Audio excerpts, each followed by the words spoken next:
Secularism, secularism.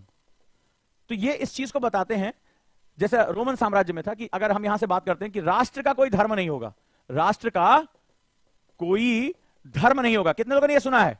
धर्म नहीं होगा, राष्ट्र किसी धर्म का सपोर्ट नहीं करेगा। यही हमें पढ़ाया गया है, हाँ या ना? जल्दी बताओ, विवादित चीज है, अभी भी सरकारें भी इस किसी मत पर नहीं पहुंची हैं। राष्ट्र का कोई धर्म नहीं होगा, हाँ या ना? क्योंकि वो ये कहते हैं, मल्टीकल्चरल सोसाइटी का जो है कॉन्सेप्ट देते हैं कि जो है कोई भी जो है वो हमारा संविधान किसी भी रिलीजन को सपोर्ट नहीं करेगा। लेकिन जब हम इसको सही तरीके से अपने देश काल में अनुवादित करते हैं, अगर किसी का कोई धर्म ना हो तो अधर्मी हो जाता है, अगर किसी का कोई धर्म ना हो तो अधर्मी हो जाता है। हमारे यहां पंथ और धर्म दो अलग अलग चीजें हैं। अगर तुम भारतीय पद्धतियों को ढंग से पढ़ोगे तो हमारे यहां राजा का भी धर्म होता है, राजधर्म। शिक्षक का धर्म होता है, शिक्षा धर्म। विद्यार्थी का धर्म होता है, जिसको पढ़ना है वो उसका धर्म हो गया। यानी हमारे लिए धर्म होता है अपने कर्तव्यों को सही तरीके से पूरा करना, टू परफॉर्म आवर ड्यूटीज। और लोकतंत्र की परिभाषा क्या थी? क्यों प्रधानमंत्री ने कहा कि भारत लोकतंत्र की जननी है, मदर ऑफ ऑल डेमोक्रेसी? ये अमेरिका का नहीं है। अमेरिका का राष्ट्रपति कहता है दुनिया का सबसे पुराना लोकतंत्र अमेरिका, 400 साल हुआ तुम्हारे पास। तो प्रधानमंत्री ने क्या कहा? प्रधानमंत्री ने कहा कि भारत लोकतंत्र की जननी। क्यों? क्योंकि लोकतंत्र में सिर्फ फंडामेंटल राइट्स नहीं होते हैं, सिर्फ आपके अधिकार, अधिकार से तो आप राष्ट्र से मांगते रहोगे। तो यह कहा जाता है कि आप राष्ट्र को क्या दोगे, दैट्स वेरी इंपॉर्टेंट। आप राष्ट्र को क्या दोगे ये बहुत जरूरी हो जाता है। तो राष्ट्र को क्या दे रहे हो तो वो कर्तव्य से तय होता है। तो लोकतंत्र की परिभाषा अगर मैं बेसिक भी लूं, for the people, of the people and by the people, लोगों का, लोगों के लिए, लोगों के द्वारा। तो इसमें मतलब लोगों के लिए है तो लोगों के द्वारा भी तो है, यानी एक हाथ से ले रहे हैं दूसरे हाथ से। अगर तुम राष्ट्र से केवल मांगते रहोगे, चावल दो, गेहूं दो, फलाना दो, ठिकाना दो, तुम राष्ट्र के लिए कुछ नहीं कर रहे हो। और जो पैसा मिला उससे गुटखा खा के जाके राष्ट्र की संपत्ति पे थूक आए। वो ताजमहल बनाने में उसको इतने साल लगे थे, अपनी मोहब्बत में बना के गया। क्या बात है, अरे रुको, एक मिनट रुको यार, पहले थूक ले। अब उसके संगमरमर में थूक के उसका संगमरमर गला दिए, जिसको वातावरण नहीं गला पाया उसको तुमने गला दिया। ये हालत हो गई। तो हम अपने राष्ट्र को गंदा कर रहे हैं, हम अपने राष्ट्र को गंदा कर रहे हैं, हमारे अंदर कर्तव्य नहीं। अब जरा ध्यान से देखो क्यों ये बड़ा गहरा कॉन्सेप्ट है। तो हमारे यहां पंथ, पंथ क्या है? निजी मामला है। आप ईश्वर को, खुदा को, जो परम शक्ति है, चाहे आप आस्तिक हो चाहे नास्तिक हो, चाहे आप मूर्ति पूजक हो या मूर्ति पूजक नहीं हो, एकेश्वरवादी हो अनेकेश्वरवादी हो, पंथ का मतलब होता है पथ से निकला हुआ। यानी ईश्वर तक पहुंचने के कई रास्ते हैं। तुम नमाज पढ़ो, मैं मंदिर जाऊं, कोई गुरुद्वारा जाए, क्यों जाए? क्यों जाए? पथ है मेरे, मैं पथिक हूं और पथ से उस परम सत्ता तक पहुंचना है जो मेरे जीवन को ऊंचाई पे लेके जाए, जो मेरे जीवन को इनलाइटन करे, मेरी लाइफ को इनलाइटन करे। तो ये डिफरेंट डिफरेंट पथ है। कोई मंदिर जाता है, कोई शिव की पूजा करता है, कोई वैष्णव है, कोई निर्गुण है, कोई सगुण है। पंथ भी, हिंदुत्व में भी तमाम तरह के जो है वो सेगमेंट है। कोई मूर्ति पूजा करता है, कोई मूर्ति पूजा नहीं करता है। तो इसका सीधा सा मतलब ये रास्ते जा कहां रहे हैं? ये एक रास्ते जा रहे हैं। तो ये मेरा निजी मामला हो गया, ये मेरा निजी मामला हो गया, ये मेरा सार्वजनिक मामला हो गया। पंथ ये मेरा, मैं किसी भी रूप में पूजा करूं, मैं नमाज पढ़ूं, मैं मस्जिद जाऊं, मैं मंदिर जाऊं, मैं गुरुद्वारा जाऊं, मेरी इच्छा है। मैं अपने ईश्वर से कैसे संवाद कर रहा हूं, वो जीसस हैं, वो खुदा हैं, वो भगवान है, वो मेरा व्यक्तिगत मसला है। वो ना मैं तुम्हें समझा सकता हूं, ना तुम्हें दिखा सकता हूं, ना तुम अपने खुदा को मुझे दिखा सकते हो, ना मैं अपने भगवान को तुम्हें दिखा सकता हूं। ये व्यक्तिगत आस्था है, ये व्यक्तिगत आस्था है, राइट और रॉन्ग। लेकिन धर्म सार्वजनिक है। राजा छुप छुप के थोड़ा काम करेगा, राजधर्म है, न्याय स्थापित करना है, प्रजा का जो है वो हित करना है, ये राजधर्म है। मैं शिक्षक हूं, अगर मैं दिल से ना पढ़ाऊं तो मैं अपने शिक्षक धर्म का पालन नहीं कर रहा हूं। तुम विद्यार्थी हो, तुम्हारा काम है जो काक चेष्टा, वको ध्यानम, सौन निद्रा, तथैवच अल्पाहारी ग्रह त्यागी विद्यार्थी पंचलक्षणम। और हाथ गुलगुल, पांव गुलगुल, और ठांस भोजन चाप निद्रा विद्यार्थी पंचलक्षणम। पता चला तुम उल्टे काम कर रहे हो कि कभी हाथ पैर मुलायम मुलायम है, कभी मम्मा घर से बाहर नहीं निकले, और ठांस भोजन यानी खूब दबा के खा लिया गले तक, और चाप निद्रा दबा के सो रहे, तो वो विद्यार्थी धर्म नहीं है। तो अगर हर कोई, अगर मान लीजिए सारे स्टूडेंट अपने धर्म का पालन करने लगे, तो ये कॉलेज में जो दुपट्टा खींचने का जो चलन चल रहा है, फैशन चल रहा है, अश्लील हरकतें करने का, एमएमएस बनाने का चल रहा है, ये सब बंद हो जाएगा। ये जो अमेरिका में गोलियां चलाते घूम रहे हैं वीडियो गेम की, सब बंद हो जाएगा। तो अब क्या करना पड़ेगा? हमारे लिए धर्म और पंथ दो अलग अलग चीजें। लेकिन जब हमने देशकाल की परवाह किए बिना एक शब्द को उठा लिया ब्रिटेन से, हमने मान लिया कि मानसिक रूप से, ये मैं नहीं कहता हूं, ये किताब कह रही है, ये किताब कह रही, पढ़ना, और कहोगे तो मैं इसकी समरी पढ़ा दूंगा किसी दिन। ये किताब कह रही है कि हमारे जो मानसिक आका थे वो वहीं और कहीं बैठे थे, वो कहीं और बैठे हुए हैं, और हमने वही लीजेसी को कंटिन्यू कर दिया। ये ब्राउन साहब हमारे पास आ गए, व्हाइट साहब चले गए, ब्राउन साहब आ गए। तो हमने क्या किया, इस शब्द को डाल दिया। अब हमने जब रिलीजन वर्ड डाला, सेकुलरिज्म वर्ड डाला, तो हम पंथ और धर्म में अंतर करना भूल गए। अच्छा, अब दूसरी बात, ये जो मैं कॉन्सेप्ट बता रहा हूं भैया लिख लेना, इतना गला फाड़ लिख लेना। मेरे कॉन्सेप्ट डिस्कशन बहुत गहरे चले जाते हैं क्योंकि बहुत अपडेट रहता हूं, दीन दुनिया में क्या चल रहा है, बहुत ध्यान से लिख लेना इसको, है ना। अभी नए नए कॉन्सेप्ट बता रहा हूं, तो ये अंतर समझ में आया।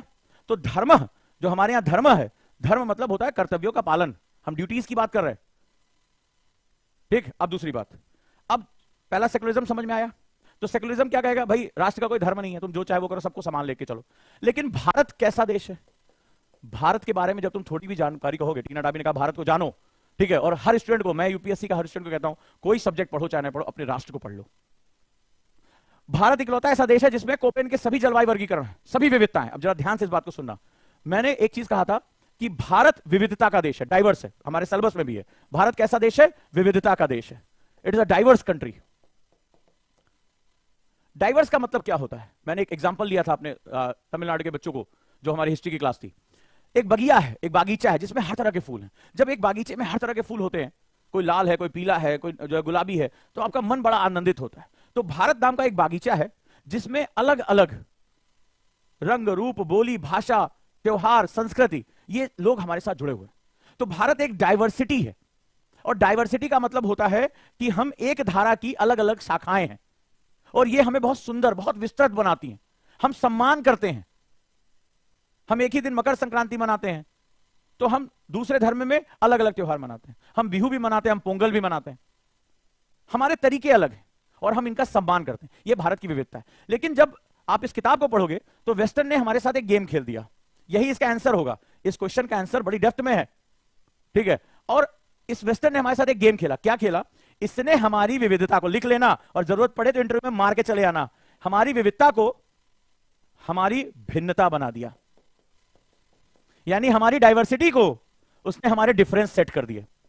कितना बड़ा गेम खेल गए, क्योंकि वो नस्लवादी थे, वो गोरे और काले में अंतर करते थे, वो व्हाइट और ब्राउन में अंतर करते थे। आज ऋषि सुनक को देखो, फेविक्विक लगा के बैठना पड़ रहा है, नहीं तो गोरे कुर्सी खींच ले जाएंगे। सारे के सारे गोरे, नस्लवादी गोरे, ब्रिटेन की रिपोर्ट पढ़िए, ऋषि सुनक के खिलाफ हैं। वो कोशिश कर रहे हैं कि लिज ट्रस वापस आ जाए या बोरिस जॉनसन वापस आ जाए। एक गलती का इंतजार कर रहे हैं वहां के गोरे, हाँ या ना, पढ़ा कि नहीं पढ़ा।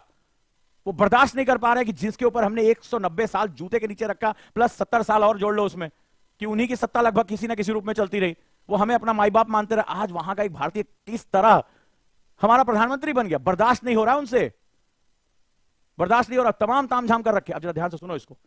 तो विविधता जो हमारी डाइवर्सिटी थी, बड़ा प्यारा लाइन है, इसको लिख लेना। आंसर में मारोगे पंच लाइन, कपिल शर्मा की तरह तुम्हारा भी शो हिट हो जाएगा, समझ जाएगा एग्जामिनर की पढ़ कर आया।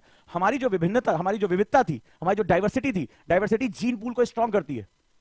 हम उत्तर से दक्षिण तक, पूरब से पश्चिम तक भारतीय, हमारी विविधता से बंधे हुए। हमारी जलवायु अलग है, हम अलग अलग जलवायु क्षेत्र में, हमारे पास क्या नहीं है, और यही हमें रिच करती है। अगर आप में से किसी ने थोड़ा भी एनवायरमेंट इकोलॉजी पढ़ा होगा तो आपको पता होगा, जब जैव विविधता ज्यादा होती है तो फूड चेन, यानी जो एनर्जी ट्रॉपिक साइकिल, उतनी ज्यादा विविध हो जाती है, सर्वाइवल के चांसेस बढ़ जाते हैं। तुमसे कभी कोई अगर कहे इंटरव्यू में, या कभी क्वेश्चन आ जाए कि भारतीय संस्कृति सनातन क्यों रही है, जो है एक बड़ी कहानी है कि सारी सभ्यताएं मिट गई लेकिन भारतीय सभ्यता नहीं मिटी, उसका सबसे बड़ा कारण है कि हमने हमेशा अपनी विविधता को सम्मान दिया, हमने विविधता को समझा, एक्सेप्ट किया। और जब विविधता, डाइवर्सिटी ज्यादा होती है तो एनर्जी सप्लाई भी क्या हो जाती है, फूड चेन डाइवर्स हो जाता है, सर्वाइवल बढ़ जाता है। पढ़ा है कि नहीं पढ़ा है। लेकिन इन कमबख्तों ने क्या किया, पश्चिम ने और कुछ भारतीयों ने मिलकर हमारी विविधता को भिन्नता मान लिया। भिन्नता मतलब डिफरेंस है, तुम अलग हो, मैं अलग, तुम अलग हो, मैं अलग हूं, तुम्हारी प्रथाएं अलग है, मेरी प्रथाएं। अब जब अलग अलग हो गया तो लड़ाई तो होगी होगी भैया, क्योंकि मैं अपनी प्रथा को कहूंगा मैं बेस्ट हूं। कारण एग्जांपल दे रहा हूं, भारत की सनातन परंपराओं की बात करो। एक शैव की पूजा, शिव की पूजा कर रहा है, एक वैष्णव है, एक निर्गुण की बात कर रहा है, एक सगुण की बात कर रहा है। ऐसा नहीं है कि सिर्फ इस्लाम में ही मूर्ति पूजा का विरोध है, निराकार भी है। जब चारवाक को पढ़ते हो, महर्षि कर्णाद को पढ़ते हो, बोला यही लोग सब कुछ है, कोई ईश्वर का कोई भी हम रूप नहीं मानेंगे, हमने सबको स्वीकार किया। ये स्वीकार हमारा सबसे बड़ी बात है। कोई भस्म रमाए जो है वो अघोरी बन जाता है, कोई साफ सुथरे कपड़े पहन के मंदिर में बैठा हो, सबको हम स्वीकार कर रहे हैं। क्या नागा साधु नहीं है हमारे यहाँ? क्या अघोर प्रथाएं नहीं है? हम किसी को निष्कासित नहीं कर रहे हैं, हम सबकी विविधता को स्वीकार करने वाले देश हैं। हमारे यहां तो नास्तिकों को भी सम्मान है। अगर नहीं होता तो चारवाक का दर्शन भारत में नहीं पढ़ाया जाता। तो ये हमारी सबसे बड़ी खूबसूरती है। इसने क्या किया, इसको डिफरेंस बना दिया। और जैसे डिफरेंस बनाओगे तुम अपनी पहचान के लिए लड़ोगे। हमारे यहाँ 100 स्टूडेंट के लिए एजुकेशन लोन अवेल हो रहा है। तो एजुकेशन लोन के लिए चाहे आप किसी बैच में जा रहे हो, चाहे आप मेरा ऑप्शनल ले रहे हो, चाहे आप सुपर मेंटरशिप ले रहे हो, चाहे आप एनसीईआरटी टू लवासना का बैच ले रहे हो, कोई भी बैच अगर आप ले रहे हैं तो अब यहाँ पर आपका जो एजुकेशन लोन यानी इजी ईएमआई आपको अवेलेबल हो जाएगी। वो जो एजुकेशन लोन है उसका जो 1 साल का जो इंटरेस्ट आता है वो एकेडमी बियर करेगी। आपके लिए फर्स्ट मंथ की ईएमआई जो है वो 0 डाउन पेमेंट पे रहेगी, यानी आपको कोई एडवांस नहीं देना है। 1 महीना पढ़ लेने के बाद आपको पहली ईएमआई आपकी शुरू होगी। इतना इजी कर दिया है। ऐसे 100 स्टूडेंट को मैं सर्व करा रहा हूं। आप आज ही तत्काल फोन कर देंगे 87507222 या 8750711133। याद रखिएगा। तो जो यहां पर आपका 0 डाउन पेमेंट यानी फर्स्ट मंथ आपकी ईएमआई ही नहीं पेमेंट करनी है, यानी आप 0 बेसिस पे आप अपनी क्लास शुरू कर सकते हैं। 1 महीने बाद आप इसको जाकर देंगे और जो एनुअल इंटरेस्ट रेट होगा that is bear by the academy itself.